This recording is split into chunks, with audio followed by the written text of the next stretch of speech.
ನಮಸ್ಕಾರ ಎಲ್ಲರಿಗೂ. ಶ್ರೀ ಆದಿತ್ಯ ದೇವಿ ಯೂಟ್ಯೂಬ್ ಚಾನೆಲ್ಗೆ ಸ್ವಾಗತ. ಇಂದು ಈ ವಿಡಿಯೋದಲ್ಲಿ ಒಂದು ವಿಶೇಷ ಮಾಹಿತಿಯನ್ನು ಕೊಟ್ಟಿದ್ದಾರೆ ಗುರುಗಳು. ನಮ್ಮ ಹಿಂದೂ ಸಂಪ್ರದಾಯದಂತೆ ಪ್ರತಿಯೊಂದು ಆಚಾರ ವಿಚಾರಗಳನ್ನು, ಪ್ರತಿಯೊಂದು ಹಬ್ಬ ಹರಿದಿನಗಳನ್ನು, ಪ್ರತಿಯೊಂದನ್ನು ನಮ್ಮ ಹಿರಿಯರಿಂದ ತಿಳಿದುಕೊಂಡು ಅದನ್ನೇ ನಾವು ಮುಂದುವರ್ಸ್ಕೊಂಡು ಹೋಗ್ತೀವಿ. ಯಾವುದೇ ಆಚರಣೆ ಆಗಲಿ, ಯಾವುದೇ ಪದ್ಧತಿ ಆಗಲಿ, ಅದರ ಹಿಂದೆ ಬಲವಾದ ಕಾರಣಗಳೇನು ಇರುತ್ತೆ, ನಮಗೆ ಗೊತ್ತಿಲ್ಲದೆ ಇರುವಂಥದ್ದು. ಇವತ್ತು ನಾವು ನಮ್ಮ ಮನೆಗಳಲ್ಲಿ ಪೂಜೆ ಮಾಡ್ತೀವಿ. ಪೂಜೆ ಮಾಡುವಾಗ ಗಂಟೆನಾದವನ್ನ ಮಾಡ್ತೀವಿ, ಗಂಟೆಯನ್ನ ಬಾರಿಸ್ತೀವಿ. ದೇವಸ್ಥಾನಗಳಿಗೆ ಹೋಗ್ತೀವಿ. ದೇವಸ್ಥಾನಗಳಿಗೆ ಹೋದಾಗ ಮೊದಲು ದೇವಸ್ಥಾನದ ಒಳಗಡೆ ಹೋಗೋಕ್ಕೂ ಮುಂಚೆ ಮೊದಲು ಗಂಟೆಯನ್ನ ಬಾರಿಸ್ಬಿಟ್ಟು ಒಳಗಡೆ ಹೋಗ್ತೀವಿ.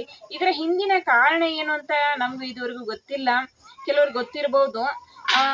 ಈ ಗಂಟೆ ಬಾರಿಸುವುದರ ಕಾರಣವನ್ನ, ಅದರ ಹಿಂದೆ ಇರುವಂತಹ ಕಾರಣ ಏನು ಅಂತ ಇವತ್ತು ಈ ವಿಡಿಯೋದಲ್ಲಿ ನಮ್ಮ ಗುರುಗಳು ತಿಳಿಸ್ಕೊಳ್ತಾರೆ. ಬನ್ನಿ ನೋಡೋಣ. ಸಮಸ್ತ ನಾಡಿನ ಜನತೆಗೆ ಶ್ರೀ ಅತಿಥಿ ದೇವಿ ಹಾಗೂ ಮಲೈ ಮಹದೇಶ್ವರ ಸ್ವಾಮಿಯ ಶುಭಾಶಯಗಳು. ನಿಮಗೆಲ್ಲರಿಗೂ ಆ ಭಗವಂತನ, ಆ ತಾಯಿಯ ಕೃಪಾ ಕಟಾಕ್ಷ ಸದಾ ಯಾವತ್ತೂ ಇರಲಿ. ಆದಿ ಅಂತ್ಯವಿಲ್ಲದಂತಹ ನನ್ನ ತಾಯಿ ಜಗನ್ಮಾತೆ ಅತಿಥಿ ದೇವಿಯು ಕಶ್ಯಪ ಬ್ರಹ್ಮನ ಮಡದಿಯಾಗಿ, ಅತಿಥಿ ದೇವಿಯಾಗಿ ಆ ಋಷಿಮುನಿಗೆ ಸೇವೆ ಸಲ್ಲಿಸಿರ್ತಕ್ಕಂಥದ್ದು.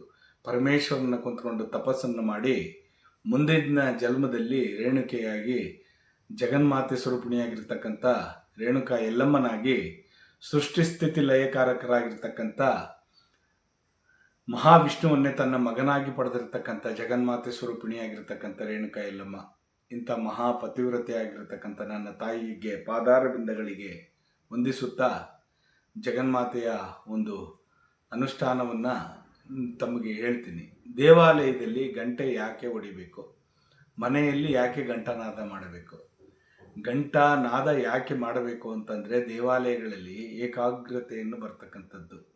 ಆಜ್ಞಾಚಕ್ರ, ಇಲ್ಲಿ ನಾವು ಒಂದು ಗಂಟೆಯನ್ನು ಹೊಡೆದಾಗ ಆ ಓಂಕಾರದ ಶಬ್ದ ನಮ್ಮ ಮನಸ್ಸಿಗೆ ತಟ್ಟಿ ಆಜ್ಞಾಚಕ್ರದಲ್ಲಿ ಬಂದು ಕುಂತ್ಕೊಳ್ಳುತ್ತೆ. ಅಂದರೆ ದೇವರ ಭಕ್ತಿ ಭಾವ ಜಾಸ್ತಿ ಆಗ್ತಕ್ಕಂಥ. ಕೆಲವರು ನೋಡಿ ಮೈ ಮೇಲೆ ಬರೋ ಥರ ಮಾಡ್ಕೊಂಡ್ಬಿಡ್ತಾರೆ ಗಂಟೆ ಹೊಡೆದಾಗ, ಡೋಲ್ ಹೊಡೆದಾಗ, ಮಾಡಿದಾಗ. ಯಾಕೆ ಅಂತಂದರೆ ಆ ಒಂದು ಪವರ್, ಆ ಒಂದು ಎನರ್ಜಿ, ಆ ಒಂದು ಶಕ್ತಿ ಆ ದೇವಾಲಯ ಸುತ್ತ ಮತ್ತು ನಮಗೆ ಯಾವುದೇ ಆಗಲಿ ದುಷ್ಟಶಕ್ತಿಗಳು ಬರದೇ ಇದ್ದಂಗೆ ನಾವು ಘಂಟಾನಾದವನ್ನು ಮಾಡೋದು.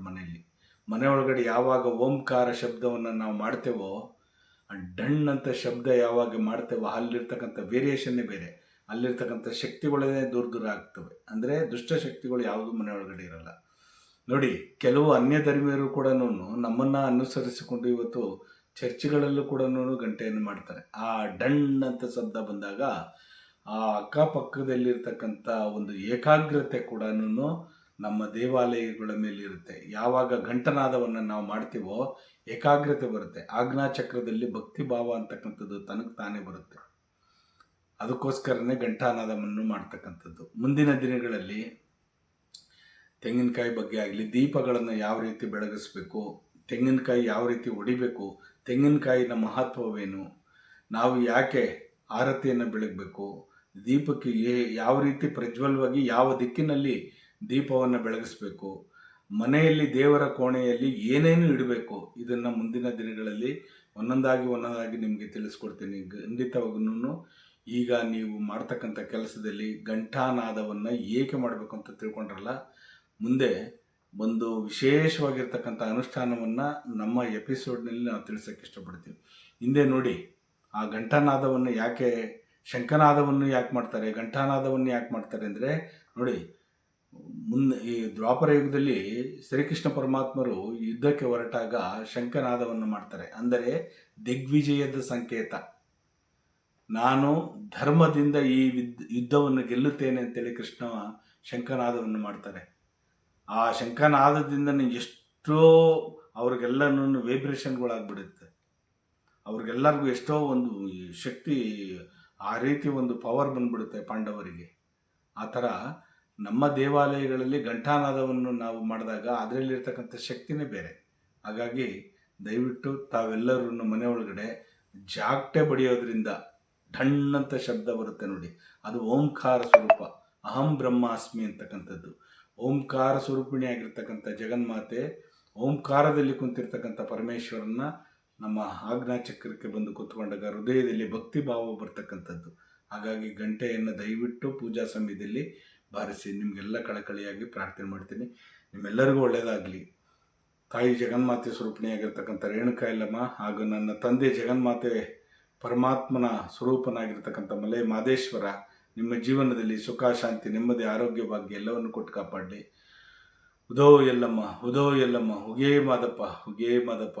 ಎಲ್ಲರಿಗೂ ಒಳ್ಳೆಯದಾಗಲಿ. ಹೇಳಿ ಒಂದ್ಸಲಿ, ಲೋಕೋ ಸಮಸ್ತ ಸುಖಿನೋ ಭವಂತು, ಸನ್ಮಂಗಳಾನಿ ಭವಂತು, ಸರ್ವೇ ಜನ ಸುಖಿನೋ ಭವಂತು, ಸನ್ಮಂಗಳಾನಿ ಭವಂತು. ಒಳ್ಳೆಯದಾಗಲಿ ಎಲ್ಲರಿಗೂ. ನೋಡಿದ್ರಲ್ಲ, ಇಂದಿನ ಈ ವಿಶೇಷ ವಿಡಿಯೋದಲ್ಲಿ ಗುರುಗಳು ಗಂಟೆ ಬಾರಿಸುವುದರ ಹಿಂದೆ ಇರುವಂತಹ ವೈಜ್ಞಾನಿಕ ಕಾರಣಗಳನ್ನ ತಿಳಿಸ್ಕೊಟ್ರು. ನಮ್ಮ ಮನೆಗಳಲ್ಲಿ ನಾವು ಪೂಜೆ ಮಾಡಿ ಗಂಟೆ ಬಾರಿಸುವುದರಿಂದ ನಮ್ಮ ಮನೆಗಳಲ್ಲಿರುವಂತಹ ನೆಗೆಟಿವ್ ಎನರ್ಜಿ ಎಲ್ಲ ಆಚೆ ಹೋಗುತ್ತೆ, ಪಾಸಿಟಿವ್ ಎನರ್ಜಿ ಒಳಗಡೆ ಬರುತ್ತೆ ಅಂತ ತುಂಬಾ ಚೆನ್ನಾಗಿ ತಿಳಿಸ್ಕೊಟ್ರು ಗುರುಗಳು. ಇದು ಈ ವಿಡಿಯೋ ನಿಮಗೆ ತುಂಬಾ ಉಪಯುಕ್ತವಾಗಿದೆ ಅನ್ಕೊಂತೀನಿ. ಈ ವಿಡಿಯೋದ ಬಗ್ಗೆ ನಿಮ್ಮ ಅನಿಸಿಕೆಯನ್ನ ಕಮೆಂಟ್ ಮೂಲಕ ತಿಳಿಸಿ. ದಯವಿಟ್ಟು ಲೈಕ್ ಮಾಡಿ, ಶೇರ್ ಮಾಡಿ, ಕಮೆಂಟ್ ಮಾಡಿ, ಸಬ್ಸ್ಕ್ರೈಬ್ ಆಗಿ. Thank you.